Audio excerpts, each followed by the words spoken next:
Bonjour, bienvenue sur votre chaîne. Si vous ne l'avez pas encore fait, je vous en prie, abonnez-vous, commentez, partagez et likez nos vidéos. Invitez vos amis, vos connaissances, vos camarades, vos collègues, vos voisins, vos membres de famille à faire la même chose. Merci beaucoup. Nous allons continuer sur le dossier de Apple. En tout cas, le dossier devient très intéressant. Très intéressant. Et j'ai fait une émission pour vous informer, relayer l'information. En fait, je veux dire que la RDC poursuit maintenant Apple officiellement en France et en Belgique. Aujourd'hui, le ministère de la Justice du Congo a publié un communiqué dans ce sens pour le confirmer. Je vais vous le lire et puis je vais faire... il y a un point très important que je vais relever dans le communiqué du ministère de la Justice et dans le propos d'un des avocats de la RDC. Alors, le ministère de la Justice dit ceci. Donc, je vais vous le lire. Communiqué numéro 052. Ministère de la Justice. Son Excellence, Monsieur le ministre d'État, ministre de la Justice et garde des Sceaux, informe l'opinion publique que ce mardi 17 décembre 2024, Son Excellence, je vous remercie ici parce que vous avez informé l'opinion publique. Donc, Makamona, nous informons l'opinion publique internationale et Sili. Donc, vous nous avez informé. Vous avez informé l'opinion congolaise, l'opinion publique. Donc, l'opinion internationale, Wana, Makamabiso, il n'y a pas de problème. En tout cas, je suis très content de cela. Parce que dans nos déclarations, nous informons la communauté tant nationale qu'internationale. Toujours, communauté nationale et internationale. Et là, vous vous adressez à l'opinion public. Merci beaucoup, Son Excellence. Alors, informe l'opinion publique que ce mardi 17 décembre 2024, la République démocratique du Congo, à travers ses cabinets d'avocats, donc beaucoup, dûment mandatés, a déposé 2 plaintes, l'une devant le parquet de Paris en France, l'autre avec constitution de partie civile devant le juge d'instruction à Bruxelles en Belgique contre les filiales françaises et belges de la société américaine Apple. Ces plaintes qui visent les faits susceptibles de constituer des préventions de recel, de blanchiment et de pratiques commerciales trompeuses se rapportent à l'approvisionnement par Apple de minerais de sang exploités et commercialisés illégalement dans les provinces de l'Est de notre pays en passant par le Rwanda qui devient la plaque tournante de la contrebande, profitant de la guerre qui nous est imposée. Ces minéraux de sang qui alimentent la guerre avec des dizaines de millions de morts et des destructions de la flore et de la faune contaminent donc la chaîne d'approvisionnement de Apple et c'est en connaissance de cause. La République démocratique du Congo attend de la justice saisie d'agir en toute responsabilité afin que cesse cette industrie qui alimente la guerre et que justice soit faite aux victimes face aux tueries et aux pillages orchestrés à l'est du pays par des groupes armés terroristes leurs commanditaires rwandais. Ça, c'est le communiqué du ministère. Je vais revenir sur un point, mais avant que j'y revienne, je vais revenir sur le point qui parle de la partie civile. Ça, c'est pour la plainte déposée contre la subsidiaire d'Apple en Belgique. Alors, le communiqué dit c'est pour prévenir. C'est pour prévenir. Alors, mes chers sœurs et frères congolais, mes chers sœurs et frères africaines et africains, congolaises et congolais, vous savez, l'Afrique est le continent le plus riche en matières premières, en ressources naturelles. L'Afrique a été abusée pendant des siècles. Et on a toujours besoin d'Afrique pour ces matières premières. Ce qui se passe maintenant au Congo, exploitation illégale des ressources naturelles au Congo, à travers les tueries, déplacements des populations, destruction de la faune et de la flore, Aujourd'hui, c'est pour certains minéraux qui sont utilisés dans la technologie smart, donc un smartphone et autres, à l'est du Congo particulièrement. Bon, on a découvert du coltan dans la région du Bas-Congo, dans ce secteur-là aussi. Si ce qui est fait à l'est du Congo n'est pas stoppé, cela risque d'être répété sur une autre partie du pays ou même dans une autre partie de l'Afrique. Si ce n'est pas stoppé à l'est du Congo, ça peut arriver dans le Bas-Congo, ça peut arriver dans le Kasaï, ça peut arriver partout. Et ça peut arriver en dehors du Congo, dans un autre pays africain. Non, mais sœurs et frères africaines et africains, soutenez cette histoire pour que demain, vous ne soyez pas victime de la richesse de vos terres à vous, là où vous êtes. Que ce soit au Cameroun, au Gabon, au Mali, au Maroc, en Tunisie, en Afrique du Sud, au Botswana, partout où vous êtes. Partout où vous êtes. C'est le Congo aujourd'hui. Demain, ça peut être vous si on ne stoppe pas cela. Donc, voilà pourquoi il faut prévenir. Si vous avez de la matière première prisée pour des raisons économiques, que les gens viennent acheter auprès de vous, entrant par la grande porte. Soutenir cette action du gouvernement congolais. Partagez les vidéos, partagez les liens et parlez-en. Donc voilà. Alors, le communiqué a parlé de la partie civile. En justice, la partie civile, c'est la partie qui s'estime victime, donc qui demande à être compensée, à être dédommagée pour les victimes, pour le dommage subi. Alors, cette partie civile sera sûrement constituée d'une partie des Congolais de l'Est. Ce sont des victimes, des déplacés. Il y en a qui ont perdu leurs parents, il y en a qui ont perdu leurs membres de famille, qui ont perdu du travail, qui ont été obligés de fuir, d'abandonner ce qu'ils avaient pour raison d'insécurité, tout cela, d'une part.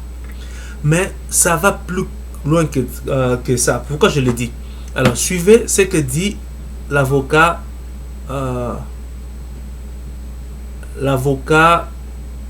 du Congo basé en Belgique. Il dit ceci. Ça, c'est il s'appelle monsieur Christophe Marchand. Je vais le lire en anglais et puis je vais traduire en français.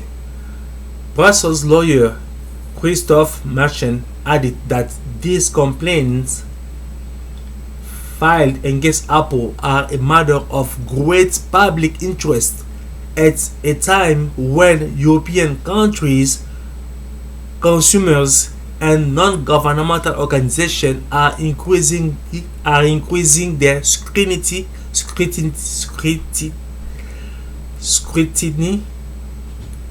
of international supply chains. Alors, il est en train de dire que ces plaintes déposées contre Apple, dans ce cas à Bruxelles, intervient, en fait, sont d'un grand intérêt public. Je m'excuse, sont d'un grand intérêt public. Pourquoi? Parce qu'ils sont déposés à un moment où les pays européens, les consommateurs européens et les organisations non gouvernementales veulent de plus en plus s'enquérir des matériels qui sont utilisés dans la chaîne d'approvisionnement de ce qu'ils consomment. Ça, c'est l'avocat basé à Bruxelles. Et dans le communiqué du ministre, il dit que voilà, il précise qu'il y a 2 plaintes qui ont été déposées au parquet de Paris. Et puis il dit, pour ce qui est de la Belgique, il dit avec partie civile. Avec partie civile. Donc là, il y a une coalition, ce n'est pas seulement les Congolais.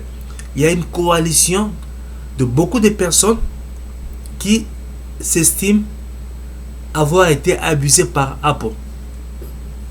Ils ont été abusés comment? S'ils n'habitent pas le Congo, ils n'habitaient pas le Congo, ils n'habitaient pas l'Est du Congo, ils n'ont pas été victimes de la guerre, ils n'ont pas été déplacés. Ils ont été abusés comment? Parce que ce sont des minéraux de sang. Donc eux, s'ils savaient que dans les appareils commercialisés par Apple, il y avait du sang des Congolais, ils n'allaient pas acheter. Mais comme ils ne savaient pas, parce que Apple leur a dit que donc il n'y a pas de minéraux de sang, ils ont acheté. Donc Apple les a abuser de leur confiance. Voilà pourquoi hier je vous disais que parmi les 4 charges portées contre Apple, il y a le crime de guerre, il y a le blanchiment, il y a forgery, donc des falsifications de documents, et puis il y a la deception. C'est-à-dire que Apple a présenté une fausse information aux consommateurs de ces appareils pour leur dire que c'était des appareils propres, alors que ce n'est pas propre. Ça devient intéressant. Si c'était seulement les Congolais, vous qui me suivez maintenant, mes soeurs et frères congolaises et congolais, certains d'entre vous sont sceptiques. Dans les forums dans lesquels je participe à gauche à droite, il y a des gens qui disent que voilà, vous pensez vraiment que cela va aboutir puisque les Occidentaux se foutent de nos intérêts. Ici, on n'a pas demandé aux Occidentaux de nous joindre. On ne leur demande pas une faveur. On ne leur demande pas de nous aider. On ne fait pas cela. On ne fait pas cela. Donc si c'était le même problème entre nous Congolais contre une grande firme occidentale, ça pouvait peut-être être dur. Mais là, nous avons engagé des cabinets d'avocats qui sont aussi des Occidentaux. Donc il y a une partie de l'Occident qui veut défendre l'intérêt des Congolais. Et pas seulement cela, il y a une partie, il y a une partie des Occidentaux ou une partie de l'Occident qui veut défendre les intérêts du Congo. Et pas seulement cela, il y a une partie des Occidentaux ou une partie de l'Occident qui estime aussi avoir été abusé par Apple. Donc ils vont se constituer en état civil. Donc pour demander à être dédommagé. C'est combien de personnes? Combien de millions de personnes? Ça c'est une bataille que Apple ne devait même pas chercher. Lorsque en fait le président Félix commençait à parler du génocide congolais, toutes ces compagnies qui s'approvisionnaient en minerais de son au Congo devaient changer leur pratique, venir par la grande porte. Mais ça, cette bataille-là, c'est une bataille que Apple ne devait même pas accepter. Déjà, il y a beaucoup de médias en Occident qui ont relayé l'information. C'est pas seulement les médias congolais, il y a beaucoup de médias qui ont relayé l'information. Et tous ces médias sont lus par beaucoup de personnes en Occident. Donc il y a maintenant beaucoup d'Occidentaux qui sont au courant de cela, qui vont prêter attention. En dehors de cela, vous savez, il y a des gens qui ont fait des vidéos, que ce soit en Amérique, ici, que ce soit en Europe, qui ont parlé des minéraux de sang du Congo. Il y a beaucoup de gens. Je me rappelle, on avait vu des images de gens en Allemagne qui manifestaient contre cela. Ils avaient écrit sur le mur, ainsi de suite. Et il y avait un ami qui me disait que ça n'ira pas le même. Ces gens-là qui avaient écrit sur le mur, ce n'étaient pas des Congolais, c'était des Européens. Maintenant, il y a une occasion qui leur est donnée, légale, de venir en justice avec ces genres de plaintes.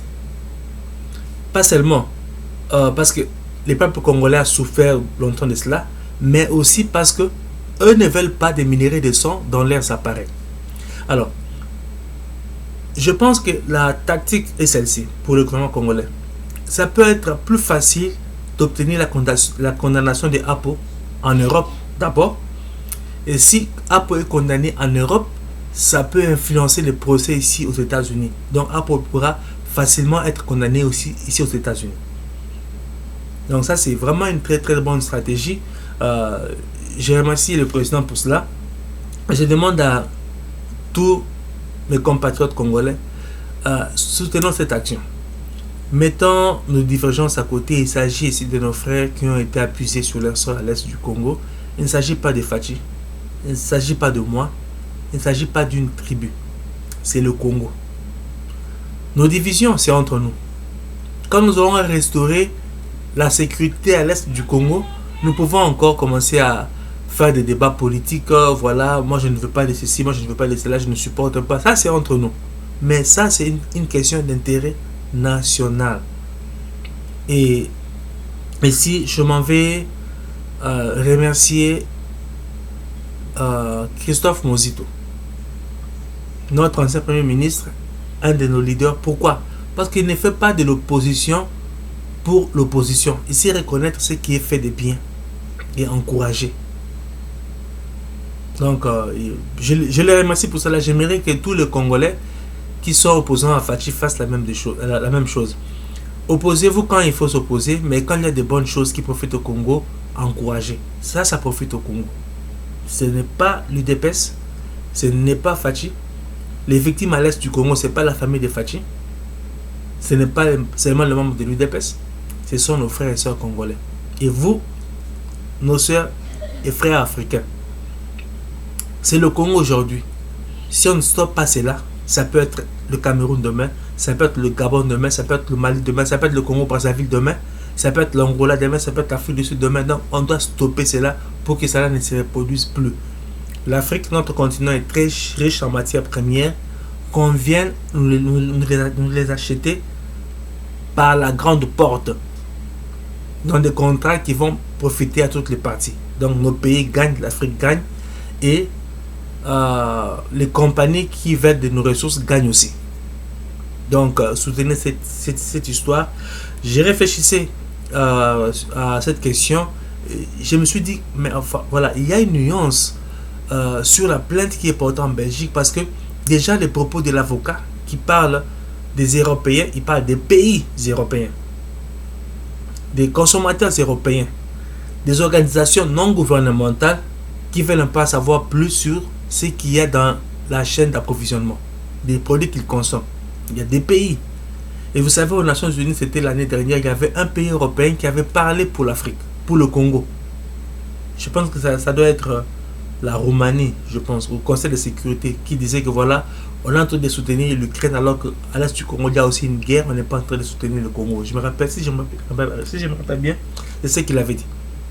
Donc il y a des pays en Europe qui sont conscients de cela. Il y a des organisations. Ici, j'ai vu des vidéos des pasteurs qui prêchaient et qui ont sorti des iPhones. Ils ont dit que dans ces téléphones, il y a les sons de Congolais. Ici, aux États-Unis. Donc là, c'est une porte ouverte à toutes les organisations qui sont contre le fait qu'il y ait les sons congolais dans les appareils vendus dans le monde, de se constituer en partie civile. Donc ça devient une coalition internationale contre Apple. Ça, ce n'est pas une petite affaire. Hein? Mes frères et sœurs, vous qui êtes pessimistes, vous qui pensez que rien ne sera, on ne va rien obtenir, si nous n'essayons pas, nous n'allons pas obtenir quelque chose. Pendant longtemps, Fachi a cherché à ce que le Rwanda soit sanctionné par des gouvernements. Ces gouvernements ne l'ont pas fait. Pourquoi? Parce que bon, ces officiels de ces gouvernements, ce ne sont pas nos frères, ce ne sont pas nos soeurs, ils ne nous connaissent pas, ils s'en foutent de nous. Mais là maintenant, il y a des avocats qui ont intérêt parce qu'ils seront payés.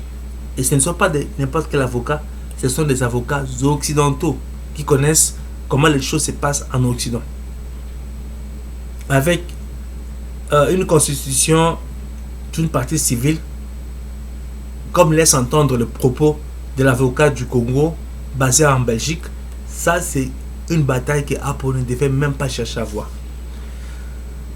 Rappelez-vous, lorsque la guerre en Ukraine a commencé, ou l'opération militaire russe a commencé en Ukraine, qui ont fait que la Russie soit exclue du circuit de transactions internationales en dollars? Les populations qui ont demandé à ce que la Russie soit ôtée de ces circuits-là. Et les gouvernements l'ont fait. Et là encore, il y a des populations qui vont agir. Donc, il y a de l'espoir. Merci de m'avoir suivi. Je vous en prie encore, abonnez-vous à notre chaîne, commentez, likez, partagez les vidéos. C'est toujours pour moi un plaisir d'être avec vous. Donc, je m'arrête là et on va continuer à suivre le dossier. À la prochaine. Merci beaucoup.